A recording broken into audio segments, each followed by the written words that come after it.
ler também, os irmãos acompanhem. Evangelho de Lucas, capítulo 14, versos 25 a 33. Grandes multidões o acompanhavam, e ele, voltando-se, lhes disse: Se alguém vem a mim e não aborrece a seu pai e mãe, e mulher, e filhos, e irmãos e irmãs, e ainda a sua própria vida, não pode ser meu discípulo. E qualquer que não tomar a sua cruz e vier após mim, não pode ser meu discípulo. Pois qual de vós, pretendendo construir uma torre, não se assenta primeiro para calcular a despesa e verificar se tem os meios para concluir? Para não suceder que, tendo lançado os alicerces, não podendo acabar, todos os que a virem zombem dele, dizendo: Este homem começou a construir e não pôde acabar. Ou qual é o rei que, indo para combater outro rei, não se assenta primeiro para calcular se com 10, com 1.000 homens, poderá enfrentar o que vem contra ele, contra 20.000? Caso contrário, estando outro ainda longe, envie-lhe uma embaixada, pedindo condições de paz. Assim, pois, todo aquele que dentre vós não renuncia a tudo quanto tem, não pode ser meu discípulo. Pedi ao presbítero Osés fazer uma oração. Vamos. Tem um microfone aí? Não? Só um minutinho que ele vai levar o microfone. Vamos orar. Momento da nossa devocional, nesta hora. Pai querido, muito obrigado por essa manhã, por essa oportunidade que temos de estarmos na Tua casa para juntos louvarmos o Teu nome. Queremos agora pedir que o Senhor esteja abrindo as nossas mentes, os nossos corações para entendermos a Tua mensagem nessa manhã e que essa mensagem, ó Pai, possa ser de grande valia para a nossa vida. Que o Senhor esteja cuidando do pastor agora que trará essa mensagem, dos professores que trarão a Tua palavra também nessa manhã, para que possamos ter momentos, ó Pai, importantes e agradáveis na Tua presença. Nós pedimos, agradecemos, com perdão dos nossos pecados, em nome de Jesus. Amém. Amém. Essa passagem é bem conhecida. Ela fala a respeito da necessidade de nós estarmos preparados para aquilo que nós nos propomos a fazer. Especificamente, ele está falando sobre a vida com Deus, né? Não basta você dizer: eu sou de Deus, eu sou cristão, mas você não demonstrar atitudes que realmente demonstrem que você é esse verdadeiro cristão. E essa mensagem, ela tem muito a ver com o que nós falamos há algum tempo sobre semear e colher. E com certeza a gente vê muitas pessoas tentando mostrar algo que é impossível, ou seja, não calcularam direito e tentam assim demonstrar algo que não é possível. A gente colocou aqui no nosso boletim uma ilustração de um homem que, se você buscar no Google aí, Elmer Malmesbury, você vai encontrar lá a história dele. E ele fez um gesto querendo ser famoso. E, na verdade, ele se tornou famoso, mas no ridículo, né? Em alguém que fez alguma coisa que não tinha muito o que fazer. Ele era monge beneditino, acho que o monge devia ter muito tempo para pensar, e ele subiu lá, como se fosse a igreja aqui, subiu no telhado e construiu umas asas, colou umas penas lá e chamou todo mundo, falou: vou voar, e pulou lá de cima. Então dizem que ele pelo menos não morreu, né? Diz que ele ficou aleijado, mas é uma ideia muito assim absurda, né? Você simplesmente colocar nas costas algumas asas e pular de um penhasco ou de alguma altura, não é realmente algo que muitas vezes vai dar certo, né? E aí eu coloquei essa frase: às vezes queremos dar um passo maior do que nossas pernas e fazer coisas que não podemos, apenas para agradar ao nosso próprio ego ou impressionar os outros. Nós devemos tomar cuidado, né, com estas questões da vida. Tudo deve ser bem calculado.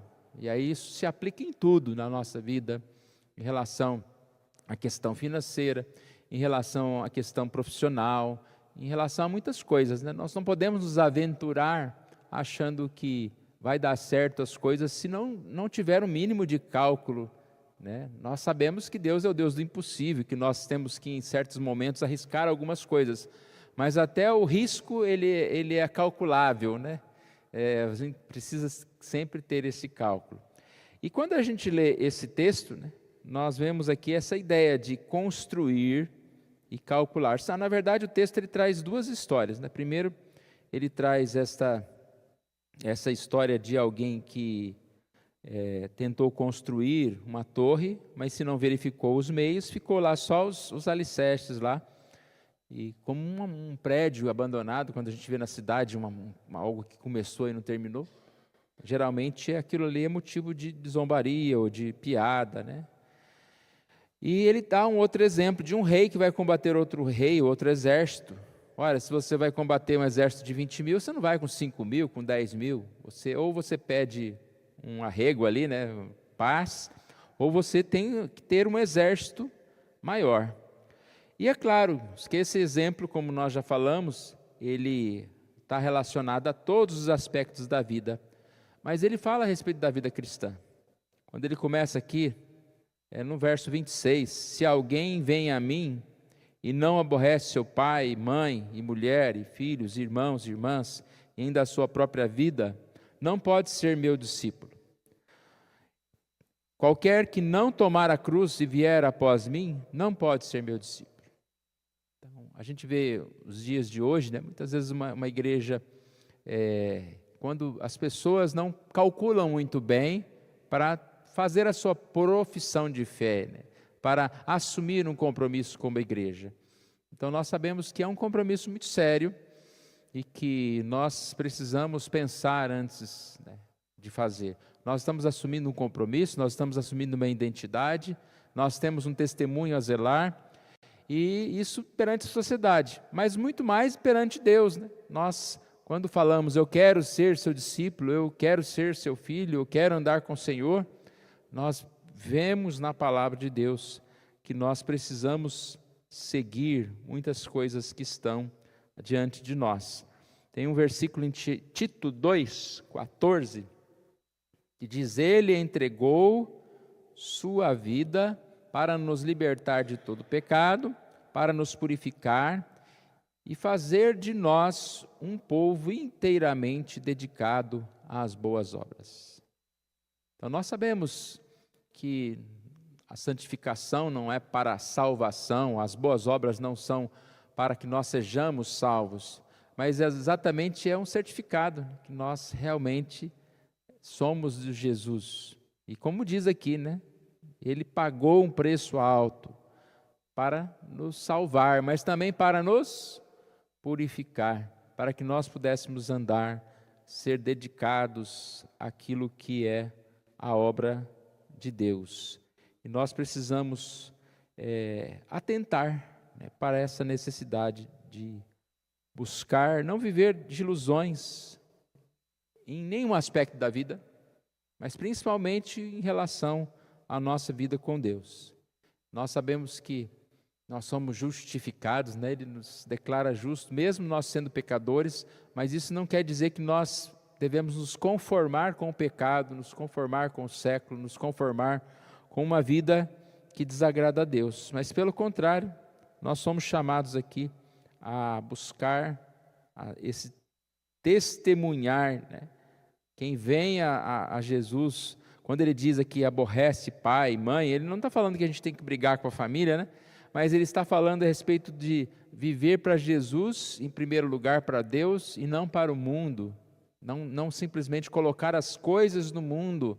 E ele coloca algo sério, né? A própria família. Nem a família da gente a gente tem que colocar em primeiro lugar antes de Deus, né? Deus em primeiro lugar. E servir a Deus nunca vai atrapalhar o nosso relacionamento familiar, né? Pelo contrário. Mas se nós simplesmente falarmos, não, vamos dedicar a minha família, eu não posso mais fazer as coisas de Deus porque eu vou me dedicar à minha família, algo está errado aí. Eu preciso servir a Jesus, eu preciso estar pensando a respeito de Jesus. E essa é a reflexão para nós nessa manhã, né?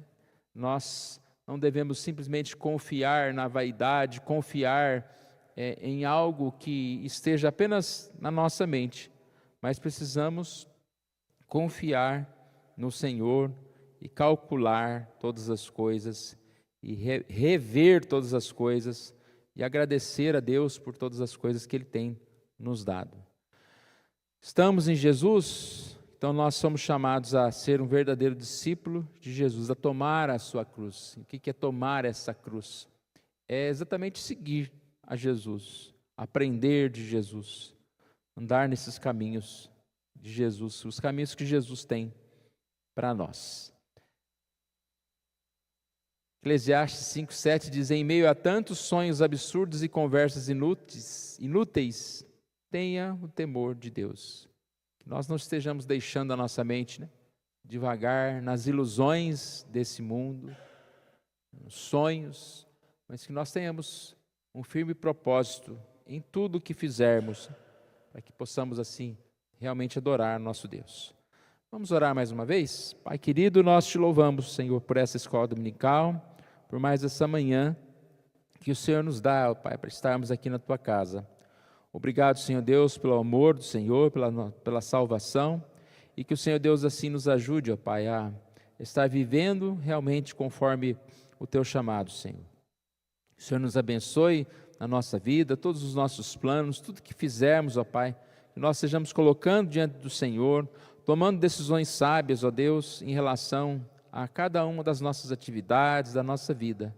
Mas principalmente, ó Pai, em relação à nossa vida cristã, que nós tenhamos sabedoria, ó Deus, de viver como o Senhor Deus mesmo tem nos guiado, ó Pai. Que nós estejamos fazendo este cálculo, ó Pai, olhando para a nossa vida, tomando a Tua cruz, servindo ao Senhor em primeiro lugar. Obrigado, ó Pai, por tudo, nós oramos em nome de Jesus. Amém.